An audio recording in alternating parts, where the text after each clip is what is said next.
The other thing down at the bottom is the chat. So you can click on the chat feature and you can say hello to everyone. So I'm going to say hi to everyone. If you've been on any of our virtual meetings before, you can chime in and say where you're calling in from or where you're coming in from. We so appreciate all of you being here. So let me go ahead and introduce myself now that I think we have as many people on the call as possible. If you don't know me, my name is Julie Betts, and I am the Communications Director here at AARP Iowa. I see Cedar Falls chiming in, and we are so happy that you're here, and welcome to our 2021 Virtual Volunteer Appreciation and Recognition Ceremony. I see Cedar Rapids, St. Charles, everybody tuning in. So first off, we want to go ahead and play a thank you video for you from our CEO. So CEO Joanne Jenkins has this message for you, and I am going to go ahead and share it, share sound.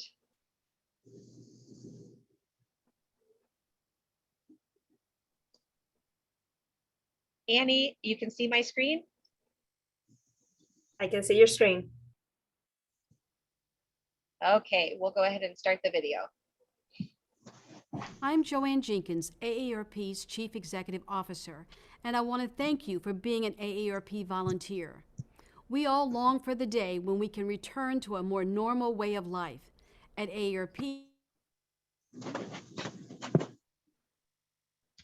I just realized that I was playing the Spanish version, and maybe we have lots of great volunteers who speak Spanish, but just in case anybody needed the subtitles, I'm going to go back through and get the, see if I can find the videos.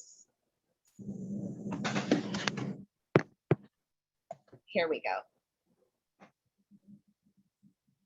I can't find the one with the English subtitles. My mistake. I'm so sorry. Okay, here, we're going to do this again.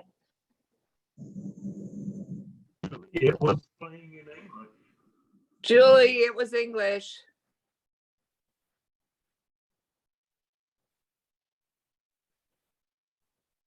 I'm Joanne Jenkins, AARP's Chief Executive Officer, and I want to thank you for being an AARP volunteer. We all long for the day when we can return to a more normal way of life. At AARP, we're doing all we can to help us get there, and with your help, we will get there. As an AARP volunteer, you are the heart and soul of our organization. Without you, there is simply no way that we could meet our ambitious goals for improving lives, standing up to injustice, transforming the marketplace, and empowering people to live better as they age. You are doing amazing work, finding creative ways to connect, engage, and serve, learning new tech skills and putting them into practice, participating in virtual lobbying and reaching out to elected officials, thanking essential workers, promoting AARP priorities on Facebook and Twitter, helping organize virtual events around livable communities and fraud, and so much more. Because of your commitment to volunteer service, more people are looking to the future with hope and optimism. And as we look ahead, we continue to need you more than ever. Your experience, skills, passion, and unique understanding of your community. AARP realizes that you have a choice in how you want to spend your precious time and give back to your community.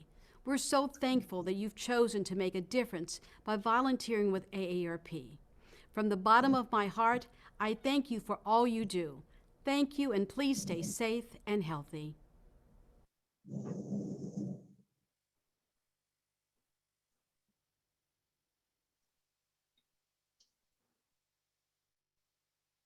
So that was our message from CEO Joanne Jenkins with her thank you. And of course, our thank yous are added to that. But I'll go ahead and pass it on. Let's see, who's taking on the next piece of the agenda? Brad Anderson is. Is that me? Okay. Yeah. Well, welcome everyone. Thank you for that, Julie. And it's just so awesome to see everyone's face. And I'm I was sitting here thinking about the last time we all got together in person, and the last time we did was about 2 years ago at Franklin Middle School. I don't know how many of you remember the Franklin Middle School event. That's when Julie dressed up like a dinosaur and we were dancing with 400 people in a middle school gym faculty lounge. That was that was just such a crazy. It's just so crazy to think about that in retrospect. And just to share a little behind the scenes of that night, because I just remember it so well. So we're at Franklin Middle School, and we quickly realized that this venue didn't really offer much in the way of service, and so it was kind of left up to us. And so one of the things that happened was for those that remember, we invited the community to join us with our volunteers, and so the community came, and we just really didn't have a good sense of how many people were actually going to show up. And so the line was like out the door, and because a number of reasons, but I think there was a real appeal to what we had going, which was faculty lounge and dancing at this really cool venue. So we as staff, dress up in suits and all fancy, had to like run around and scramble to get hundreds of additional folding chairs. And so I, at that point, am like sweating profusely trying to get these chairs, and we had to get them in place and unfold them. So finally, they all get done. And then we all five of us quickly realized no one is there to take care of the trash. And so once again, as soon as we get the chairs set, Anthony and myself and Julie and Connie and Annie, we're all like getting these giant bags of trash and just figuring out where to put them in the middle school. But in retrospect, it was just such a great problem to have, because it was a fun night. There was a ton of energy. And I think, I just can't personally, I cannot wait to get back to that. And so, and we will, and there's no question we will. So I just want to thank everyone for sticking to Zoom. I know I've gotten much more familiar with my own face than I had the previous, 45 years of my life. I'm looking right now, and I know how to address, which I didn't today, but usually I address the shine that's on my head, depending on lighting angles. And so I think we've all figured out the tricks of the trade on Zoom, but I really do want to thank you for sticking with Zoom. I know Connie and her volunteers get together regularly on Zoom, which is great. I know our great team, our advocacy team, gets together. So it means a lot to us that you all would stick to this, and to see a great turnout today also is inspiring. So obviously now, with COVID, our work at AARP, which is an understatement, is more important than ever. And so just to let you all know kind of what the AARP Iowa office has been up to over the last 18 months. And a lot of you know this, but it's always good to reflect and share. Number one is on vaccine. We have been on the front lines on getting access to vaccine and making sure that older Iowans do have the access. And part of that was working with Polk County, the largest county in the state, to establish a hotline very early this year to help assist people over the phone get vaccine appointments. For those that don't remember, I'm sure everyone does, it was like impossible to get a vaccine appointment. But Polk County, because of our conversations with them, did establish a hotline, and that led to 211, us talking to the governor's office and the Department of Public Health to establish that the 211 hotline also assists with vaccine appointments. And so AARP had a big hand in that work. And I think it led to, and I think the numbers show it led to, thousands of people getting vaccinated early on in the process. So that was really important work. In addition to that vaccine work, this year we've done quite a bit in the local advocacy space. And so last night we had elections, and AARP Iowa played in two key elections. One was the Polk County Conservation Water Bond issue, which won with 81% of the vote. And the other one was the Cedar Rapids local option sales tax, which won with about 69% of the vote.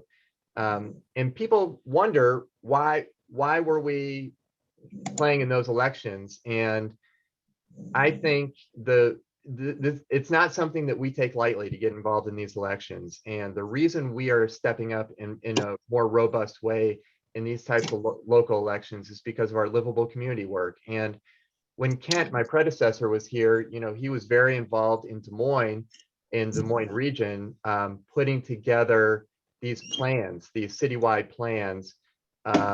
And that meant making sure it's safer for everyone to drive and make our streets more walkable, and also outdoor recreation and all these things that we care about for livable communities. But we have to get involved in these elections to actually make them happen, because that's where the rubber hits the road and that's where the dollars come from. And so that's why AARP is proud to step up in these elections. And I know I don't want to go on too long here, but I do want to say a couple more things. Number one is there is a huge opportunity for change. And if there is a silver lining in what we've seen over the last 18 months, is people are now paying attention to long-term care in a way that they didn't prior. And we are dedicated to making sure that people have access to home-based care, and we address the workforce shortage. And so this is one thing that is an opportunity for us. In addition to that, we have an opportunity for this local advocacy, livable community work. We've seen more people than ever, for example, walking in neighborhoods. Well, we need to make sure they have access to sidewalks. And so we're working on that work. Lastly, I'll say we had a giant win yesterday with our federal work. And this can't be understated, because we, in the Build Back Better plan for Joe Biden, AARP was fighting hard to lower the cost of prescription drugs and allow for Medicare negotiation forever. Headlines all over the country were saying that's dead. AARP stepped up across the country, including here in Iowa, contacting members of Congress and going online. And yesterday afternoon, they finally came up with a deal to allow for Medicare negotiation, which again, I think would not have happened without AARP. It's going to save billions of dollars for consumers and taxpayers, and is a giant win for us. So none of it happens without you all. You all are so important to us. And Chuck, I'd like to turn it over to you, our state president, Chuck Betts, who's going to share some volunteer wins and his thoughts. And Chuck is our lead volunteer. So Chuck, take it away. First of all, I have to excuse the camera here. I'm working on a phone. I had a little trouble with my iPad, so I'll try to keep it steady. I'd like to say good morning. I'm Chuck Betts, State Volunteer President of the Executive Council, and I want to join Brad in saying glad to have you all on and have you here to celebrate the 2022 Andrus Award winner and some volunteers that are special to AARP Iowa. You might notice this year, of course, that we're on Zoom again, as Brad mentioned. We don't necessarily want to be, but we're glad that we can be, because this is the only way we're going to be able to see each other. I hope soon with Brad that we can all get together personally, look each other in the eye and shake hands and do those things that friends and colleagues do when they meet together. A little housekeeping. You may have received a box. It should have arrived sometime in the last week. There's an instruction sheet in there for Zoom in case you want some more information on how it all works. We have muted everyone's lines so that there's no background noise. And the volume on your phone, make sure to turn it up on your computer or tablet. If you're on Zoom and want to ask a question, please use the chat function at the bottom of the screen. For those of you on the phone, we'll be showing some videos. You can see those on YouTube if you want to follow along. Go to www.youtube.com and go to the search bar at the top and search for AARP Iowa, all one word. That's AARP Iowa. The first two videos you see on the AARP Iowa YouTube will be videos that we will share in the meeting today. Now I ask you to join me in remembering some volunteers who have passed in the last year with a short moment of silence.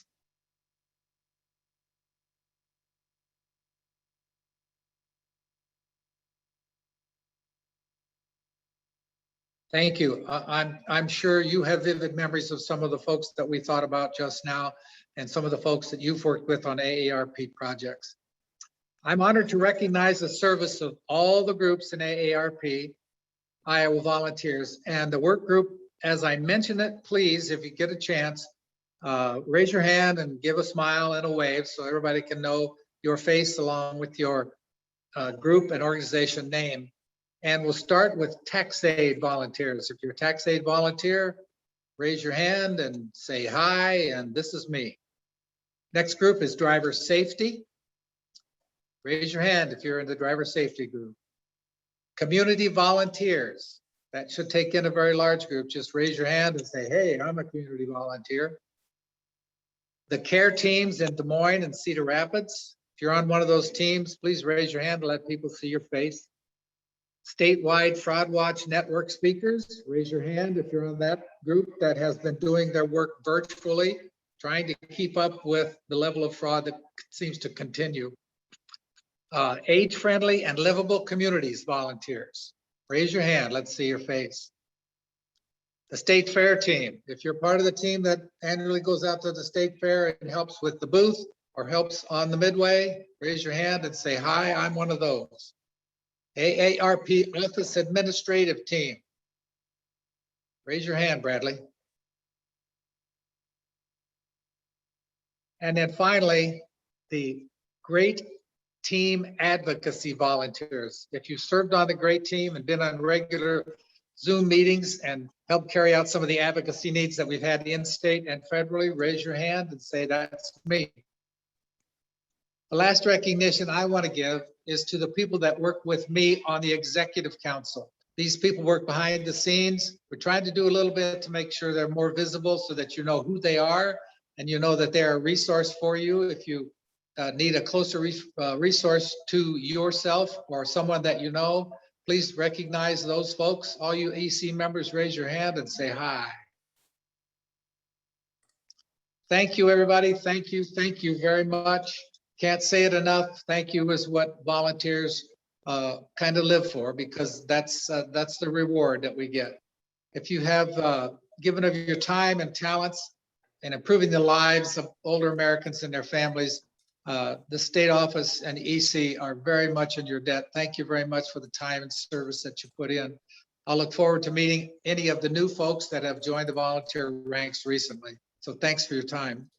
Chuck, we And now, missed one. We missed one group, Home Fit volunteers. Thanks, Lorraine. Any Home The Fit what? volunteers? There she is. She's waving. We love it. Thanks so much. Go ahead, Chuck. And that's about all I've got. I want to say thanks again for joining us virtually, and we dearly hope we can get together in person next year about the same time. We hope we can get together personally sooner, but for this occasion, we'd like to do it in person next year.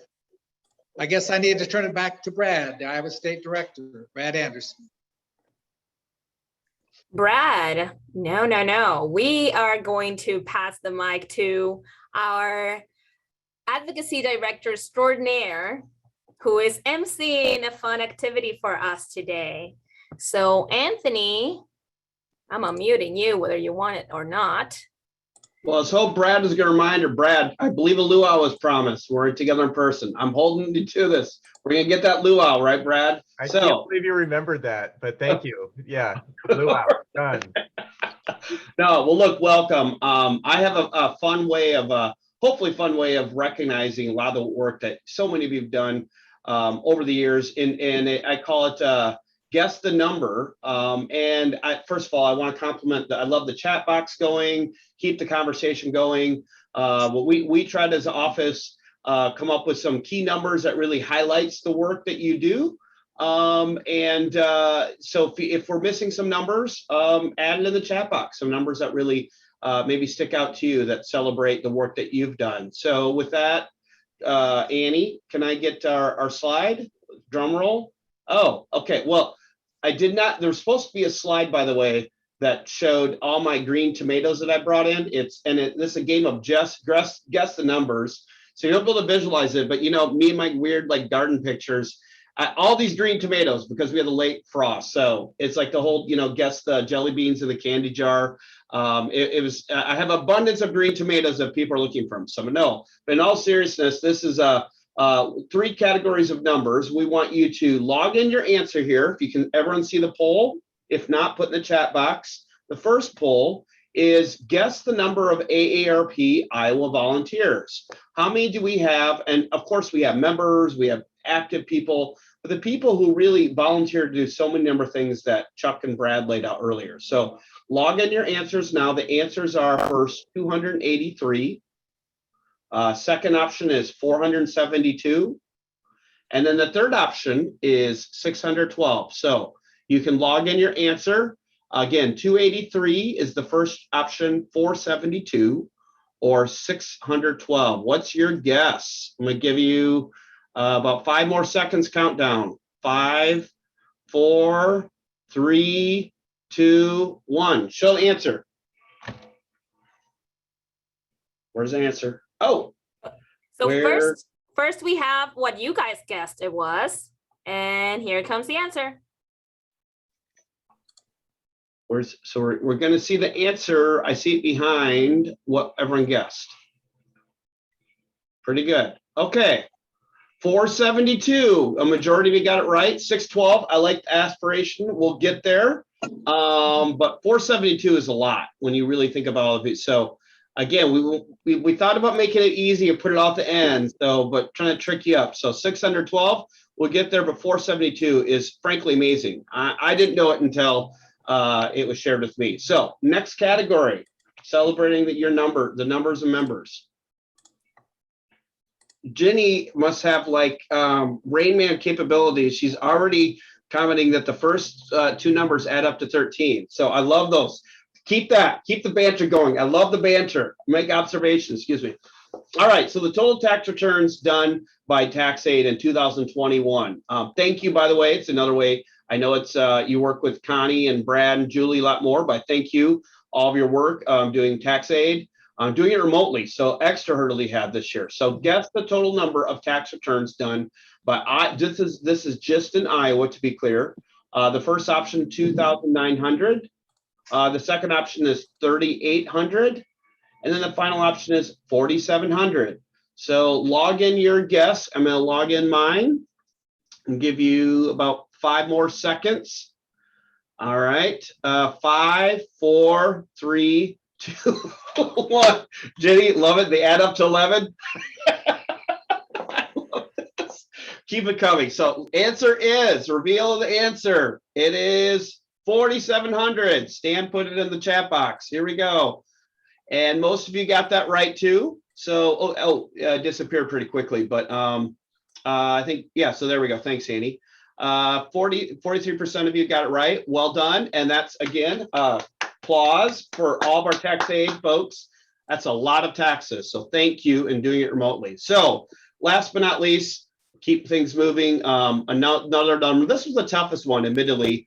We were trying to measure total number of engagements that you all participated in, and we did it by engagement. So some of you, without naming names, if I name some of you, I have to name multiple of you, you showed up to so many different events and so many different types of events, whether it be some people that showed up to community volunteer, and then also a great team, or did some of our Ready for Retirement programs. So thank you for all of you that showed up, and I like have my hat presentation wore the AARP hat on so many occasions. So with that, now let's estimate the number of participation by AARP volunteers. Now again, this is not AARP members attended. We just try to estimate you people on this call are larger, those 472 AARP volunteers by event. So the first option is 300 plus participants in event. Participation rate of 500 is the second option, or third, a participation rate of 700. Lock in your guesses. 5, 4, 3, 2, 1. Jenny, I'm a little disappointed. There was no observation of some math going on like the previous ones, but so lock in your guesses, and Annie, please reveal the answers. They're all odd numbers. There you go. So first we'll see what everybody guessed is 500. And then before I move on, we're gonna stop sharing that. And Most of you guessed we'll 500. share. Let me close that. 'Cause Here comes the answer. I hear it was. Drum roll. I didn't bring my drum. 700. So again, I got to do the fun part of just applauding all of your great work. So 700, that's amazing participation rate, and a hat tip, especially for those of you people who showed up more than once. You counted every time you showed up, and we appreciate that. So anyway, thank you all. I will talk to you all in a couple weeks on the great team. We're not going to get into advocacy. Brad did a nice preview of all the success we've had despite doing this remotely. We'll get into more of that in our great team meeting on the 18th at 10 a.m. So that's our next great meeting. But with that, I will hand the floor back over to Annie. Is that right? You're raising your hand. So thank you all. Great to see some of you. I'll see you all in person sometime soon, and great to see some of your faces today. Thank you for all you're doing. Well, hi, everyone. Can I see some thumbs up? Can you hear me? Perfect. Thank you so much. I am super excited to be a part of what's next for our volunteer recognition, because we have a very interesting conversation with a very interesting human being. As per usual on these events, we really try to bring to you someone inspiring or interesting or with cool data to give us, and today is no different. I will be having a conversation with Henny Orr. She is a co-founder and executive director of Ethnic Minorities of Burma Advocacy and Resource Center, aka Embark, in Des Moines.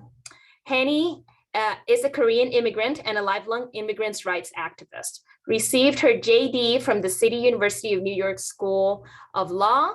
She formerly served as alumni director of the CUNY, C-U-N-I School of Law, and executive officer for both the Office of Asian and Pacific Islander Affairs and status of women within the Iowa Department of Human Rights. I actually just read this blurb about Henny a little bit earlier today, and I was like, of course she has that New York energy. That surprises me, not at all. And without further ado, I am adding Henny to my screen. Hi, Henny. Let me ask to unmute you. Apparently I was still muted you. Hello. Oh my gosh, I was so excited to hear your intro, and I was like, who's the special speaker? Fabulous. And I was like, oh, it's myself. Well, thank you very much for that intro. I appreciate you also saying nice things about New Yorker, as associating that with energy, as opposed to other things that I've been called as a New Yorker. So, well, I appreciate it. This is really exciting. I came right on during the quiz, and I got the answers wrong. So I'm glad it's not tallied up by person. So I want to try again. Well, you learned something is what I'm hearing. You learned something, you learned new things about AARP, and we are excited to learn new things about Embark and the Burmese community today. So can you tell us a little bit about what the Burmese community looks like here in Iowa? I mean, Brad and I, when we first met you and found out the number and the diversity within the community, we were very impacted by it. So tell us a little bit about what the Burmese community looks like here in Iowa and what Embark does. Yeah, well, first, it's so great to see everyone. What a great group of volunteers. I had no idea you had close to 500 volunteers, so that's amazing. Embark was started by refugees from Burma. Refugees from Burma started arriving in Iowa around 2008-9, and from 2009 to 2020, I think they're the largest group to resettle. Is quite on par with what the resettlement looked like in the 70s with the Southeast Asian. What's unique about Burma is that since they've had a civil war since 1947, it's the longest running civil war, you have many distinct ethnic groups and languages. There is not one common language. So at Embark, we speak 12 different languages, and each ethnic group speaks a different language, which is not understood by another. It's not similar, which is, and when people started arriving in Iowa, because of the language diversity, because the refugees from Burma have lived in camps for decades, I would say on average about 15 years in a refugee camp, we're really really Iowa was not prepared for this kind of diversity and the richness of the community. And then a lot of people, I would say 20% were resettled directly to Iowa. They flew into Iowa. About 80% came from other states for jobs, for work. So you'll see refugees from Burma all throughout the state, especially in meatpacking plants. And, what we saw was that the community was unable to meet essential needs. We're, how to get food, how to get the basic things, go to the doctor.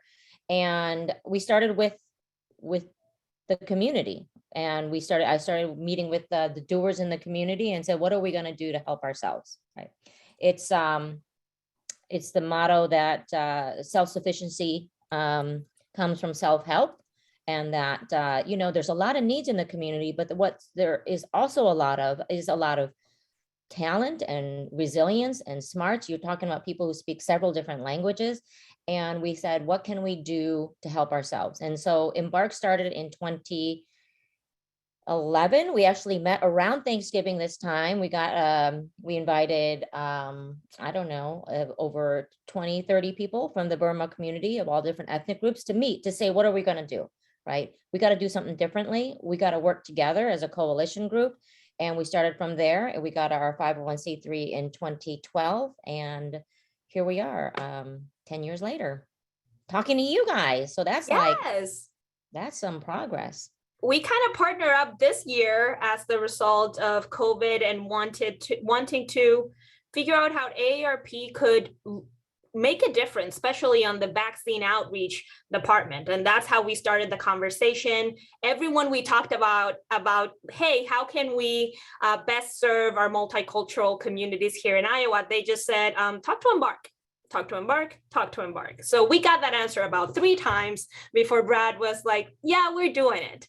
And as a result of that, we ended up contributing a full grant to Embark with the purpose of, helping with the vaccine outreach. That was kind of like the first desire, because you identified for us a specific need that you had when it came to a hotline, and how did we best reach out to refugees? There was challenges there, and how to connect refugees with resources. Can you tell us a little bit about those challenges and what maybe a hotline could do to connect with your community? Yeah, I remember meeting you guys, and it was fabulous because you also, both of you have so much great energy. So there's lots of Iowan, and I don't know, I think you're from the islands. So, you guys get it. I think AARP gets it when it comes to the barriers and some of the challenges with accessing services. Everything, during COVID, all of a sudden became digital. Like, wow, we're living in a digital world. Everything is going to be on Zoom, and we're talking about what that's like. But what we weren't talking about are all the people that aren't on Zoom, don't understand how to use a computer, are still reliant on phones. We're talking about a community that does not speak English. And if you don't speak English, what does that mean in terms of you getting accesses? And then, everything from getting computers for kids at school, but what does that mean? You're giving them a computer that they don't know how to use, right? We have all these numbers too as well, and you guys did a great job with getting those helpline numbers for the vaccine. For us, it's helpline, but it's by language, right? You call a helpline and you're waiting for an interpreter. You might get one, you might not. If you get one, who knows if they really can interpret and speak your language. And ultimately, for us during COVID, we were getting calls about how can I get food, right? How can I get the food, not where can I get the food, right? Because we're talking about bridges, and that bridge isn't there if it's just information. It's information, navigation, languages, and trust. So during COVID, we started a helpline, and we were getting about 100 calls a day at a certain point with, how do I apply for unemployment on my rent, everything that was available, and the information is constantly changing. So along with that, we started to do some videos, and in order to get things out quickly, and I should let me know if I talk too fast, and then I'm like, oh, It's a New Yorker in you, and I feel you. Okay. And then we started some videos and we started doing audios to make it quicker. When I met you guys, we had put the helpline on pause because during that time it was really related to the COVID where before the vaccine had come out, and we're really doing crisis work. And so with the vaccine rollout, we're seeing the same things. People can't fill out the forms. Everything is online. You don't know where to go. I mean, there's a lot of fear and mistrust about that. And we said we need to restart the helpline this time for vaccine. And what we're going to be there for is we're not going to only be there for before. If you have questions, you need information, want to get a referral, we're going to be there during. We're going to help you get those that vaccine. We're going to provide transportation. We're going to listen and see what you might need to get it. And then afterwards, we're going to be there for you after if you have any side effects, you have any questions, you can't make it to work.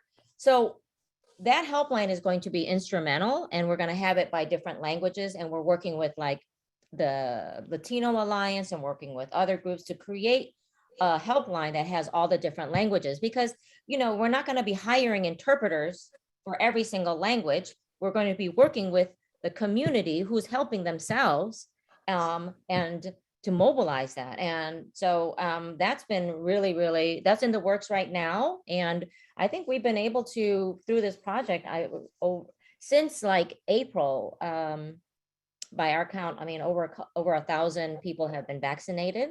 And we've been going church by church and group by group, and they know they can call the helpline, and they know that they can call the helpline and leave a message in their language, and we will call them back. And that connection is critical, right? That you have someone to talk to. So thank you for that. I love the information navigation, languages, and trust, the way you broke those down for us, because when we talk about multicultural communities and language barriers, I mean, we didn't know that you had 12 languages in the Burmese community. And that was one of like the pieces of data that impacted us the most. And you have boots on the ground, you're helping your multicultural community, and also working with other organizations that are working with their communities. How can organizations like ours that are not predominantly multicultural do the work? Like, where do we start as in a space in which our minorities are really small, our percentages are really small? How do we best make a difference, or where do we even start? Gosh, I mean, if there's a desire, there's work and there's help to that. You guys, we rely so much on our allies and to help support. So if we have for example, we have someone who is a vaccine navigator, they might not know how to do the research into getting some background information. They might need to help someone call, let's say, Walgreens or something to figure out how to get the vaccine, right? A lot of the logistics and the navigation that you have when you can speak English is often what we ask our allies to do. Transportation can be an issue. And then the kind of training that we have where we often mentor a navigator with someone who is an ally also, because the culture here is so different, and the bureaucracy and the systems are so different that, wow, isn't it amazing if we can work with an ally partner who has been through the system? So we rely on everything, all the resources and the agencies for our community members too. We have a lot of seniors here who are disconnected to resources and services. And if we can find someone who is a navigator or an interpreter, they might have the language skills, but we're also needing volunteers and others to help the navigator. So you're working together as a team, right? And we're building that. And through that, it's been remarkable the kind of relationships we've developed through that process and community. So it's a train the trainer, and it's really matching allies and others who have an interest in serving to work together. Love that. And I feel like I mentioned the information navigation, languages, and trust aspect, but now we're understanding what that navigation piece looks like.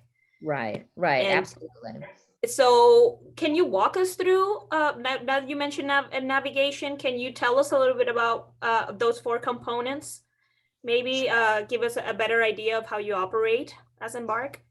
Yeah, sure. So let's take a vaccine, getting a vaccine shot, right? And so everything from signing on to a provider, and I know I've signed on for my parents. My parents don't speak English, and if there isn't an appointment available, I'm going to each different site to sign on, right? And then when I sign on, there's all these questions, right? That I really am not sure what they mean, and I'll have to look it up, but I can look it up, right? So for someone from our community, and we might have a navigator who's bilingual, and but it's confusing, right? She has questions. Everyone's like kind of scaffolding. I can help you because I have a little bit more experience. And so that person we have as a volunteer, the navigator calls them up and say, I'm having issues with understanding what's going on with the registration. So they'll help walk through that process. After we call the information part, we call the client and let them know, okay, this is what you're going to need to prepare, right? You're going to need your insurance card. Oh, you don't have insurance. Well, we're going to help you get insurance. Like walking them through the process of being prepared to get there, to get to the appointment, and making sure that they're ready. And then the navigation part is everything that we kind of discussed, but to get to the appointment too, it is making sure that they know where to go. That once they get there, they have an interpreter ready, right? That they know that someone's going to sign some forms, that they know what, things that we take for granted, like, okay, you're going to get a shot now and it's going to feel like this and you're going to have some consequences, that part too. And then afterwards, if there's any questions, they can ask, they can call and ask us as well. And we've had everything from people getting bills with their vaccine, which they're not supposed to, and to misunderstandings with the system that the government uses to capture who's gotten their first shot and the second shot. Lots of confusion, right? When they get there, they're like, no, you're not in our system. No, this insurance is that you brought the wrong card. So like that information and that prep before they actually get to the shot, and their experience getting the shot and their experience after is all really important to build that kind of trust amongst the community, to say, hey, this was a positive experience. I understood what's going to happen. And I also had help along the way. And a lot of times it's a navigator from the Burma community, and then someone who is an ally volunteer to kind of support the navigator, their process, depending on where the navigator's at, because you kind of need both.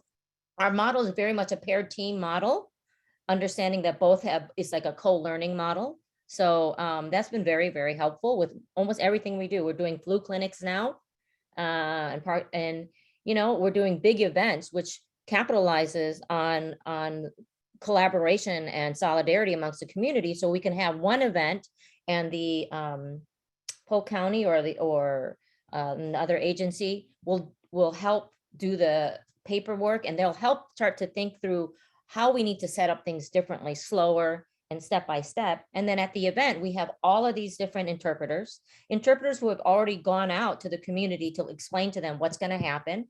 And at those events, we're serving like 200 people at one time. So it's extremely efficient. And it's just taking the time to create the model and have everyone trained and supported throughout the process. I love how collaborative it all seems and how it sounds. Like I understand all of the pieces that come to play in order to put together these initiatives.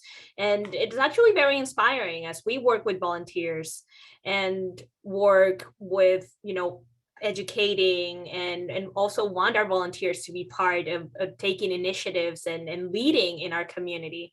I'm sure that they are hearing this and I'm like, oh, this is the power that we actually have to do things and make a change.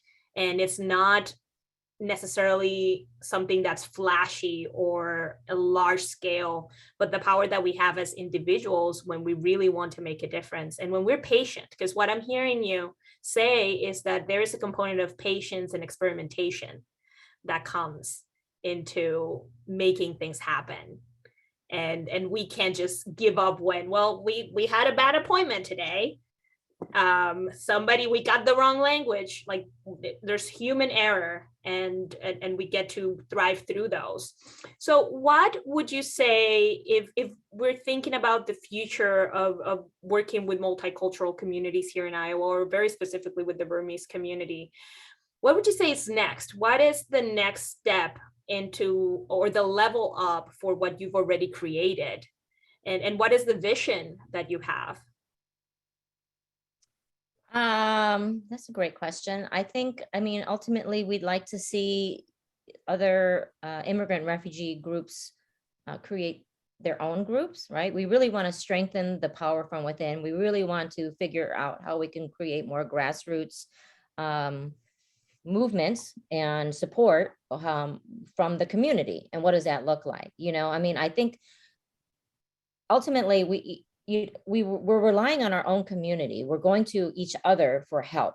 And so the help is occurring. It's just how can we help better strengthen and support that through some infrastructure, through some intentional community building. And so through our RISE program, we are working with other immigrant and refugee-led groups, like I mentioned, and it's statewide.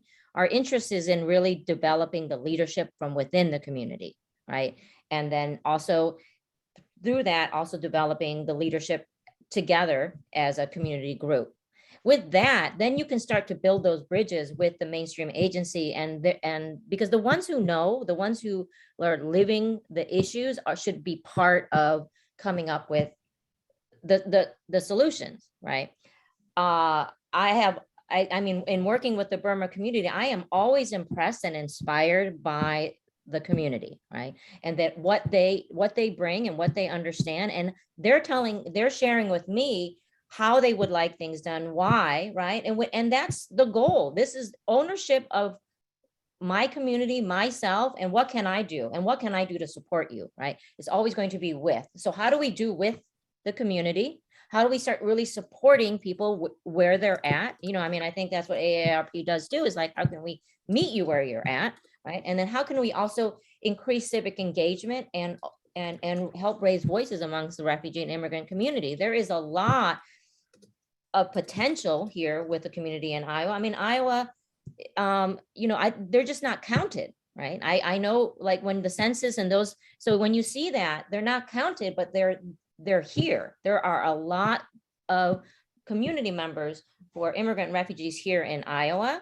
And I think we did a huge push to try to get people out in the census, but what we did with the Burma community, we like to see replicated, because that, I think, really works, right? So I don't know, I think I kind of missed the first part of the question. You wanna replicate what you've done, and that is your vision. And I think that you will accomplish that through inspiration and through your power of connection. I kept nodding when you were talking about representation and the fact that some of the communities might feel invisible because of lack of information. They do not participate in a census. There's fear. There is that lack of knowledge of, like, would I get in trouble if I answer these questions? What would it mean for me? Which is what we encountered with the vaccines, with these communities that were not getting out there for very unique reasons that we maybe as part of the majority in our community do not understand. And it is so important to bring awareness to that, because each community their struggles have a reason. And understanding those reasons is what's going to allow us to develop empathy and create effective outreach. So, absolutely. So when you think, and I love that you're working with other organizations, and how, more of an individual level, and this is more of an opinion, and I might even vamp with you on this. How do you think people get to choose, or can choose, which community they approach? Because I feel that sometimes the idea of, like, oh, we need to make multicultural outreach, or we need to help an individual community can sometimes be thoughtless and be not necessarily come from a place of like a intentionality maybe. So how can somebody effectively and tactfully approach a community to serve them? That's a great question. Wow, my goodness. Do we have like 2 hours for this question? We have 7 minutes. Okay, cool. Oh my goodness. I can do this in 2 minutes. Okay. Now, I think you said it with intentionality. I think there's lots of opportunities around us. I recently had someone contact us and say, hey, I have a friend who child has a friend at school who's from Burma, and they've been wanting to invite him over for a play date.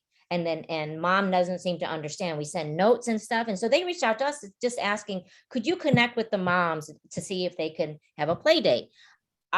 If I have people, because I have families that are living next door to other families, and just saying hello and reaching out to them has been really important. I think people would be surprised with the number of people and the diversity if they just follow the lines of who they know to. And if you're coming from a perspective of how can I learn? How can I benefit? I mean, how can this be a relationship, right? And like that service comes both ways. I think there's ESL classes at libraries. There are a lot of volunteer opportunities at Embark and many other organizations where it's about connecting. We had a retired individual who was a former kindergarten teacher, and she said, I love to work with kids. And so we said, well, we have a group of moms who are at home who have kids, and we would love to just set something up. And that was just something that we created ad hoc, it's about connections, right? If you can make that connection and you can build that relationship, it's amazing. Then the service, it's just like helping your neighbor. I think that, and also, yeah, I mean, I think with the vaccine, what we've seen is that everyone, like, we know that education and information is really important, but I think sometimes we're coming to the community because we really want to get that information out, and we're not asking, how do you feel? What's going on? And so it's a conversation, right? And how do you have those conversations? And you said it with the patients, and, yeah, so I would say, yeah, in those ways. I don't know if that, I was under the what gun with 7 minutes. What I so heard you got say, nervous. no, you did great. We still have 5. You did your 2 minutes. You kept your promise.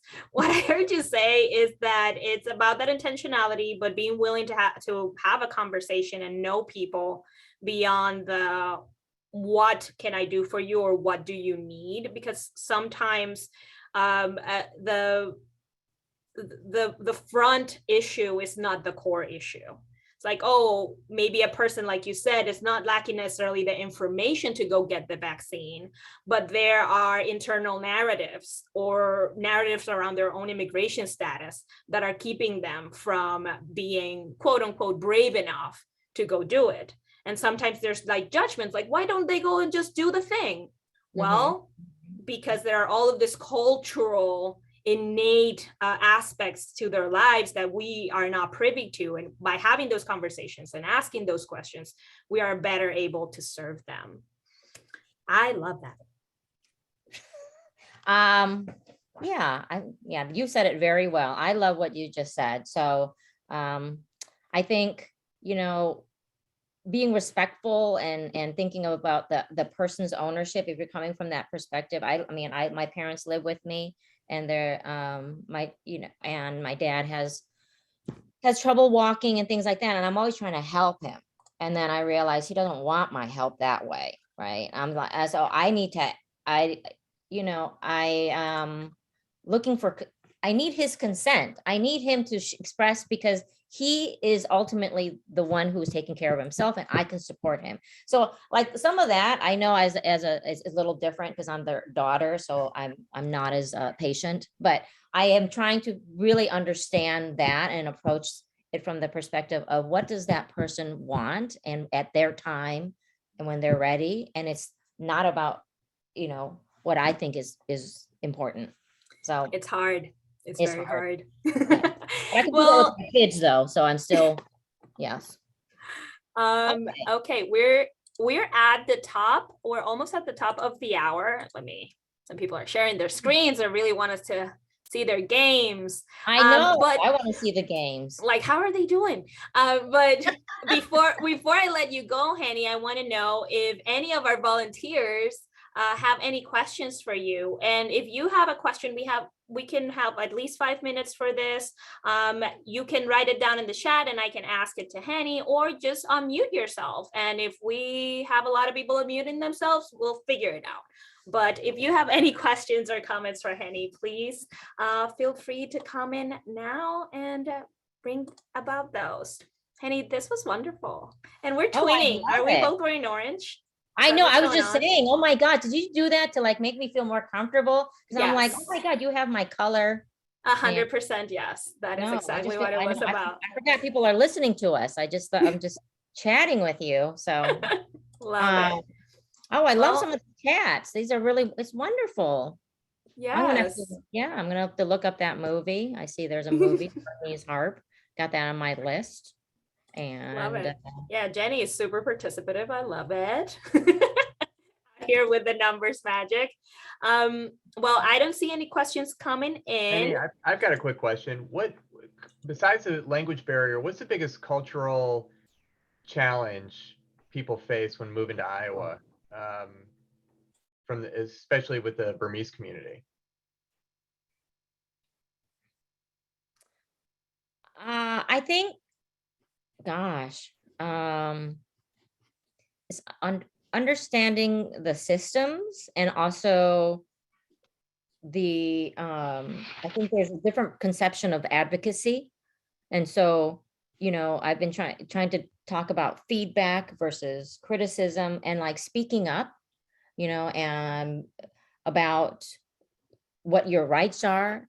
And, just, it's very difficult to speak up, and just have a conversation about what you think, because that's often, if it's someone who is like a doctor, or, for us, it's very much like, hey, I'm going to ask questions and I'm going to give information. But sometimes, instead of thinking of that as feedback, it sounds like criticism. And I was like, no, that's not what it is. So, and in order to get through the system where we have, you have to advocate, right? You have to advocate for your child. You have to kind of, and going through that system and the bureaucracy has been you're talking about community members who never got a bill, right? Didn't have to lock their doors, didn't have every single, like, so many papers to sign. And then very, like, very collectivist, not individualist. So that mindset is very challenging as well. A good question. Awesome. I love New York. Yes. Love New York. I love Iowa. I've been here 14 years. So 14 years. Yay. Kent is telling us often faith-based communities are partners with immigrant populations. Any thoughts or insights you can share regarding working with faith-based communities? We love working with faith-based communities. We have really close relationships with some faith-based communities. We love that, like, we have a Vineyard Church, which is across the street from our office. They've been so wonderful, because they've just been walking alongside with us. And they say, you know what, right now it seems like you have a need for food. So they help be the distribution point during COVID for us to work with Eat Greater Des Moines. I guess they had worked with Eat Greater Des Moines, actually. And then they organized the food and we delivered it. We often use their space for meetings, which they open up, or for clinics where we're doing anything from like green card applications. So it's really kind of, they are our partner in what they do, which is walking alongside with us and being responsive to what we're doing. That's been super helpful. Or faith communities just saying, hey, we work with some communities that say, we're going to focus on sponsoring one family and working with them. So it really depends on the faith communities and what it's a level of commitment and patience as we work through, like any relationship, right? So we love that. And so if anybody has any questions or would like to reach out, please, please feel free. We'll put the contact info of Embark in the chat room. And Danny, one last question, and I don't know if you would know this. I think that it would be us that would know. He's asking if any of your communities have AARP members, and if you know this or not, how can individuals help as AARP members? Like, based on what you know about us, Henny? Oh my God. What do How Well, can we my help you? parents are AARP members, so there you go. And I signed them up. I mean, it is going to be, I think there are a lot of, I think there are a lot of AARP members in the immigrant community. The potential is just reaching out to them and talking to them. And I think, you know, that's a conversation about how do we do that kind of targeted, concerted outreach and without being overbearing, without, you know, like, it's not marketing, it's really a benefit.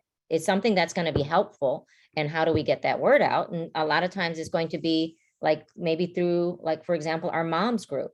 There are a lot of senior immigrant refugees that we would love to be able to connect them to AARP and other social, you know, senior centers and things like that. I think that there's a fear too, because, you know, they don't speak English and, you know, they're concerned. I mean, my mom is as well too, unless I go with her. So I've been trying to go with her and initially so she can feel more comfortable. But yeah, and then she's off on her own with her broken English. There you go. Which is still English. Okay. Love it. Melanie, thank you so much for your time. I really appreciate, we all really appreciate your intervention. Oh, you guys make it so Everyone's easy. just really vibing with you here. And it's been amazing. I would say if you can stick around for a little bit, just when we're off the camera, and put down the contact information for Embark in the chat room. And Sure. I'll copy it and we'll add that to the email after our event. We'll be sending out the recording, and so that those who couldn't join us also get your wonderfulness. And yeah, they can get in touch and help out in however way they can. Super glad. I'm so honored to be invited. I love it. You guys do really great work, and we so appreciate your support. And I know there's lots of great things to come from our partnership. So There are. Well, thank Yeah. you so much. thank you. Bye, everyone. And now I have the pleasure of bringing in my colleague, Connie Eastman, and I'm replacing my spotlight because she has some directions for us. Well, thank you, Henny, and thank you, Annie. It was so great to learn about Embark and working with multicultural communities. And personally speaking, it's amazing to see all of your faces. So good to see your faces, even if they are in those little boxes. So thank you for being with us today. It's now time to recognize our 2021 Andrus Award winner. This award is named for AARP's founder, Dr. Ethel Percy Andrus, and it's the highest award AARP Iowa can bestow upon an individual or couple in recognition of outstanding volunteer service.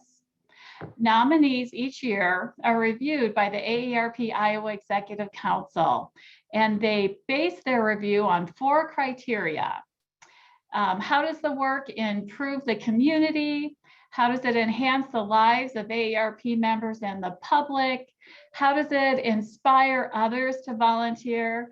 And how does it advance AARP's vision of community service?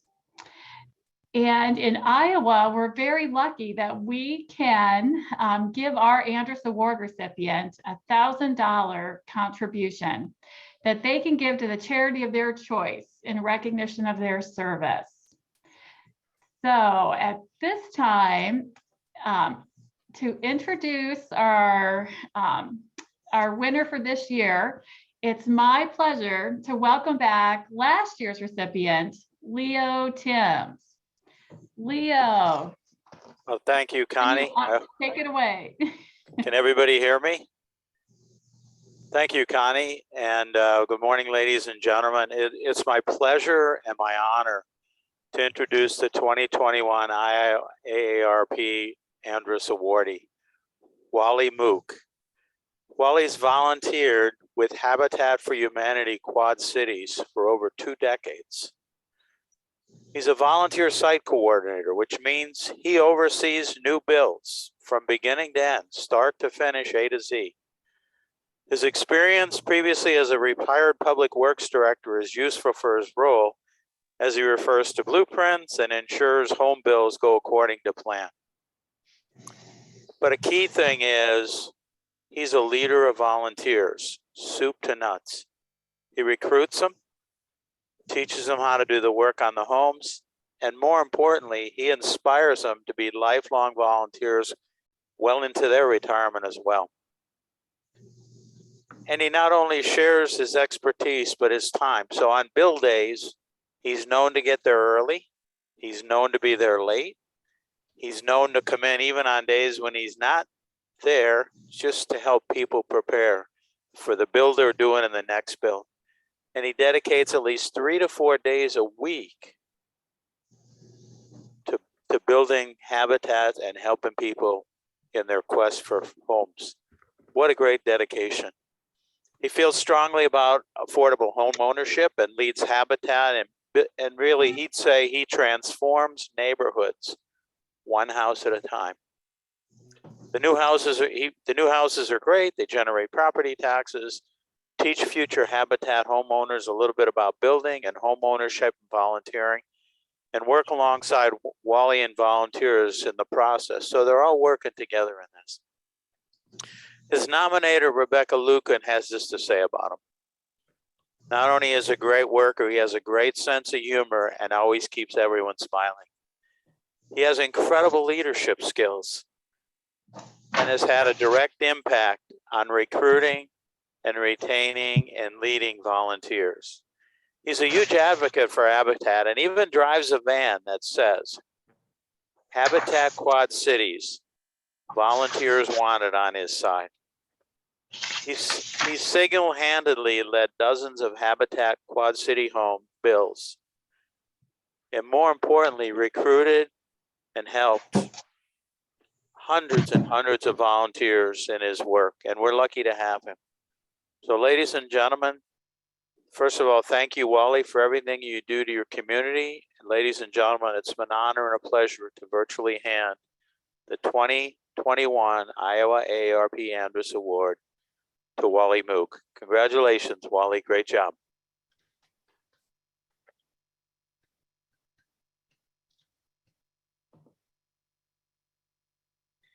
So Wally, can you unmute, or Annie, can you unmute? There we go. How about that?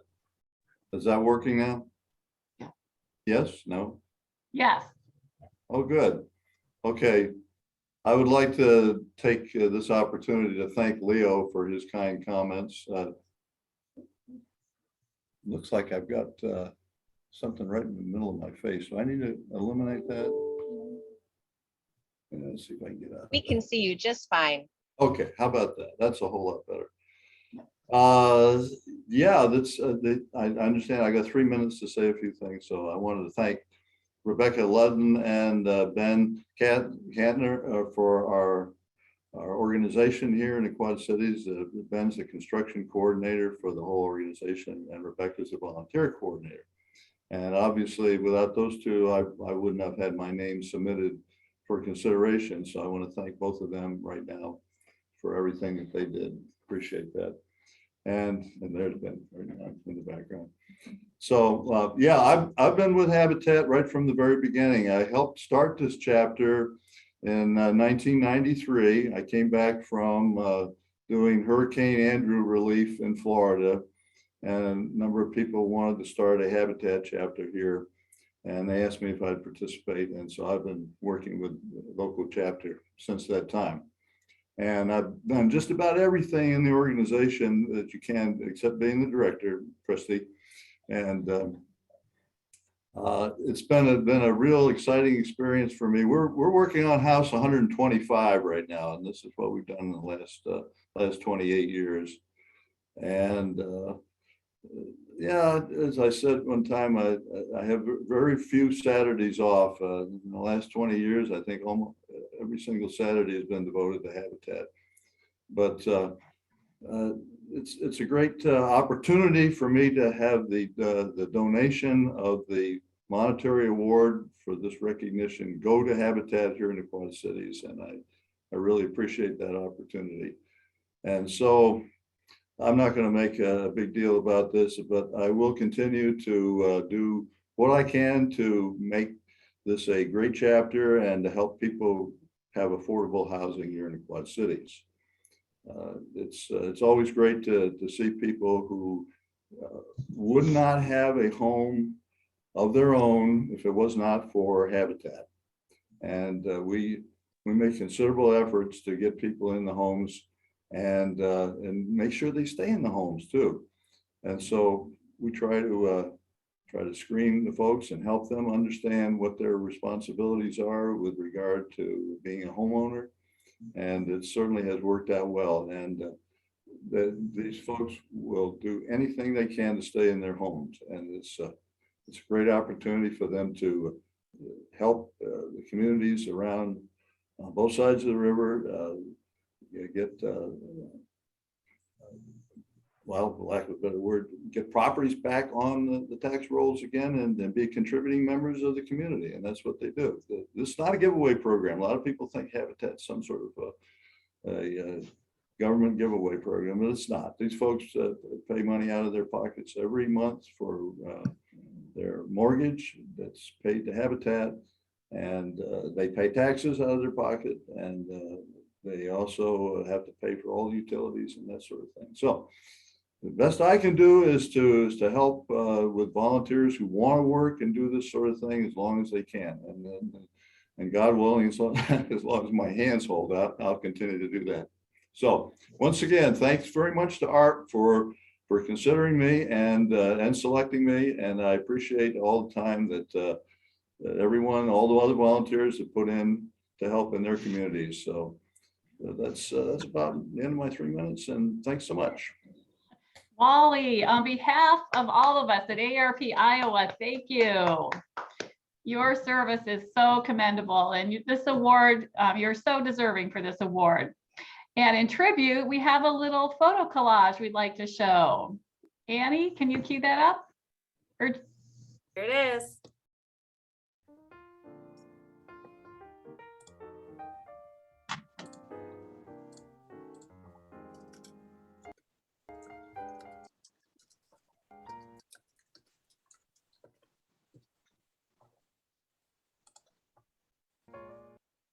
I haven't seen these photos. I hope they're not going to be embarrassing. I'm wondering if we're stuck, you guys. We're kind of stuck. Apparently you're stuck on me there. We're stuck on one photo. I'm not sure. Not much I can do about that. No. But you're looking good, Hey, Wally. That's a good no, picture. sorry, this is Julie, and we're in my home office, so there just must be a lag on the internet. So I'm just going to let it load for a minute, and then we'll go again. Sorry, everybody. The joys of working from home. So hold on just a sec. And Wally, these photos were brought to our attention by your lovely partners at Habitat for Humanity Quad Cities. Okay. And you're already getting compliments on the photos. I guess that's about it.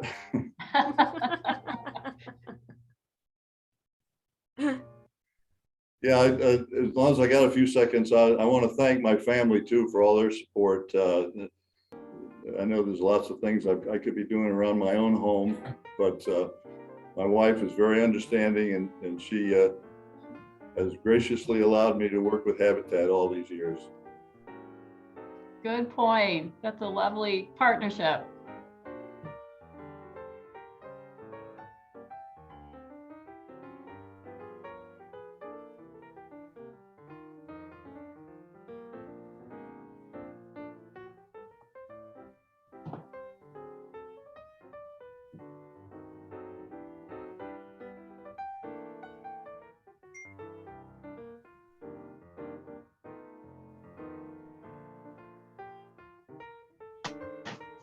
Hey, Wally, if people want to volunteer for Habitat, how do they do that? Do they just contact Habitat? Yes, that's exactly correct. They can, I'll even give you the phone number, 563-359-9066. And they can jump right into the system there, and the person who answers the phone will tell them everything they need to know about volunteering. Perfect. Wonderful. Is that the end, Julie? Yay. Hey, no more pictures of me. So everybody do your best to Zoom. Congratulations, whether it's jazz hands or clapping or thumbs up. Thank you, Wally. You're just an amazing volunteer. Thank you so much. Thanks, Connie. And I have a little tidbit that I have to share. I found it so interesting. Last year's winner, Leo Timms, I just came to my attention that he recruited AARP Iowa's new tax aid state coordinator. So Leo and Stan Carpenter are in the same Kiwanis Club. And Leo was talking with Stan about AARP's activities, and Stan took the initiative to reach out and learn more about our tax aid program. So special thanks to Leo and Stan for their volunteer connection. It was really good. So I believe next in our program, we're going to do take a picture, a group picture. And you may be asked to smile for a long time. So get your cheeks in. Just for about 10 seconds. It's gonna be 10 okay. seconds. And also, just to get us jazzed up while we're doing this, I have a question. Can everybody touch the roof of their box? Can everybody touch the roof of their box? Hey, good job. Judy, can you touch the roof of your box? Go for it. Yay. I was just curious if that could happen. So thanks, everyone. So with that, everybody smile on 3. 1, 2, 3. Smile. Okay, Okay, we're gonna do it again. Keep smiling because we have to now move to the next group of people. So everybody keep smiling. You can wave, you can put your hands up. We love you. You can say hi, thumbs up. Next box, Annie. Everybody, we love you. Hi, smile. There's Keokuk. There's, oh, look, there's Ty Dawn and Al. Hi, everybody. Love it. Okay, did you get him, Annie? I got him. God only knows what this is gonna end up looking like, but I am so excited. It's gonna be great. The Christmas photo is gonna be epic this year. Okay, everyone, we are coming to the closing of our event today, and that means that Brad, it's time for closing remarks. Oh, well, Annie, thank you for that great interview, by the way. A lot of props for that. And so I think we learned a lot about certainly about the Burmese community. And I just love Henny's energy. I've loved it from the first moment I met her. And like I mentioned in the chat, we are just really grateful to have been given the opportunity to help fund that hotline she was talking about. So it was a great example of aligning AARP's priorities, which was vaccine outreach and accessibility, with Embark's priorities, which in their need, which was, of course, creating this hotline. So it worked out really well. And Wally, my God, 125 houses. I was like strutting around like a peacock the other day because I built this little coffee table for our living room, and then you tell me you've built 125 houses, and I don't know. Now it just feels a little insignificant, but congrats. And Habitat is just such an awesome service, especially in this time where affordable housing is a need in Des Moines. It's a need in rural communities. It's a need in Davenport, just across the entire state. So I do encourage people, if they are good with tools and they have an interest, give Habitat a try, because we really need those houses being built. So for next year, 2022, we've done some state planning. I want to let you all know we've got a lot of awesome things ahead. Hopefully a return to a little more normalcy starting in January. So you'll learn more about that as we do, but our goal is to get us on the way back to in-person events, and getting Julie back in that dinosaur suit so we can do some more dancing next November. So we'll be there. I'm confident of it. Just appreciate your patience. Also, we've got some great ready for retirement work that we're going to be doing next year, along with some brain health presentations. Of course, our local advocacy is going to continue. And if you have an opportunity, if someone could put in the chat a link to sign up for our local advocacy summit, which is coming on December 7th. Really important that you do that because we are looking for more opportunities to move the needle.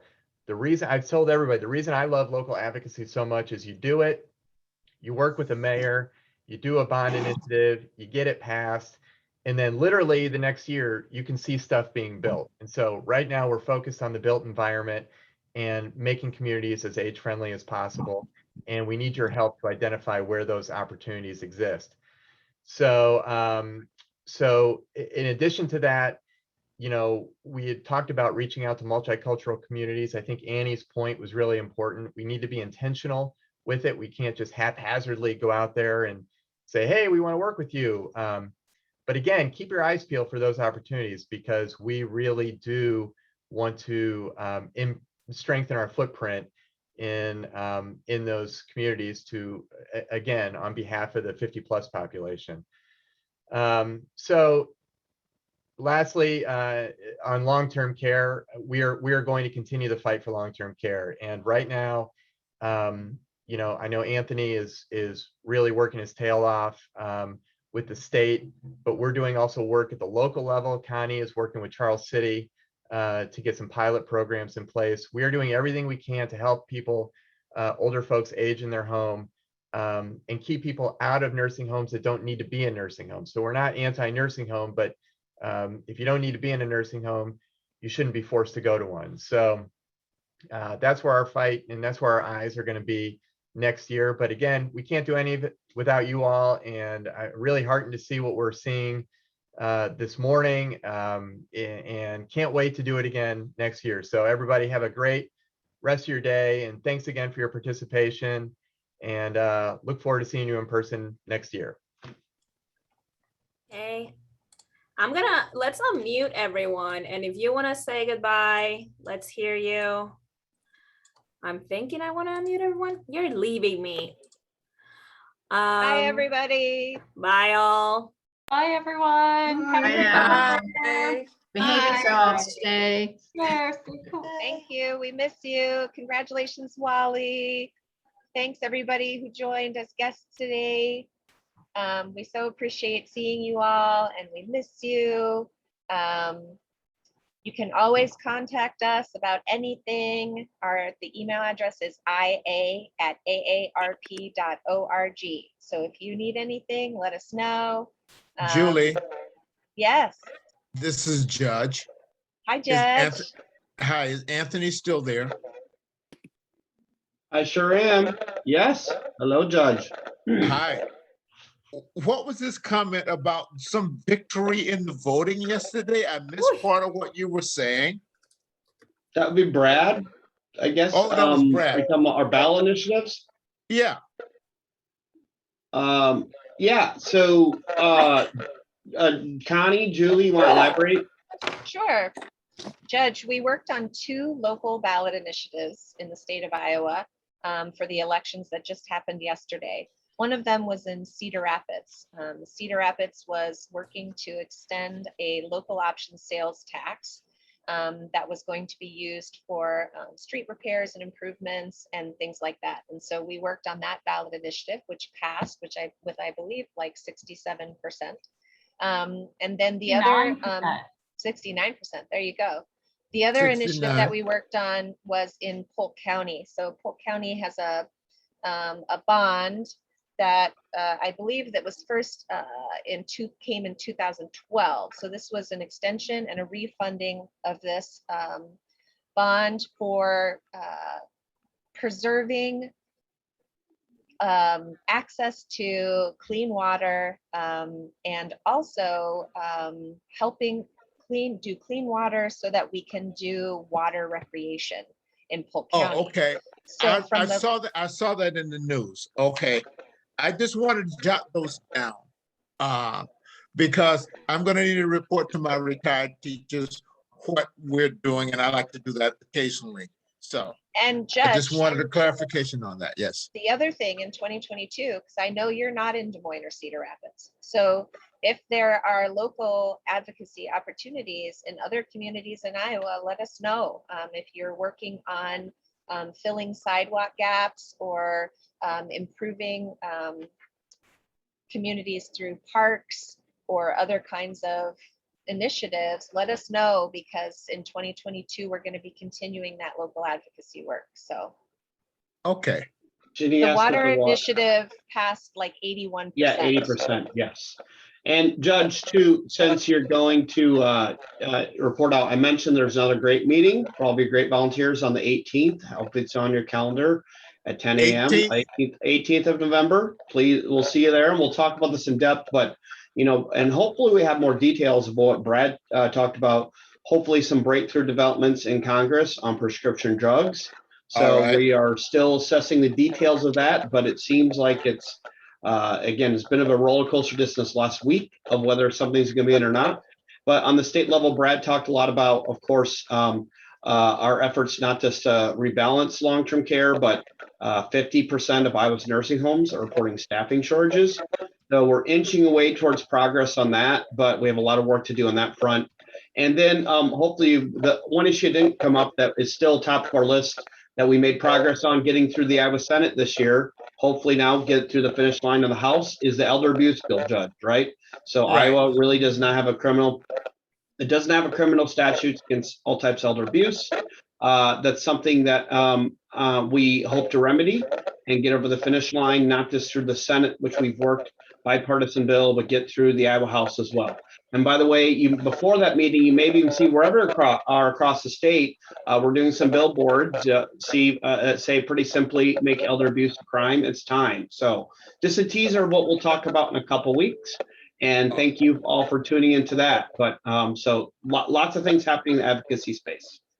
okay, Okay, thank you. everyone. So we hit 11:30 and as promised, taking us out. If you have any All right. questions, email ia@aarp.org or any of us. I really appreciate our time together today. And Jenny, send us an email about that advocacy summit at ia@aarp.org. So we have your email address. Thanks, everybody. And the 18th, Jenny, it is a volunteer meeting, yes, for great advocates. So there you go.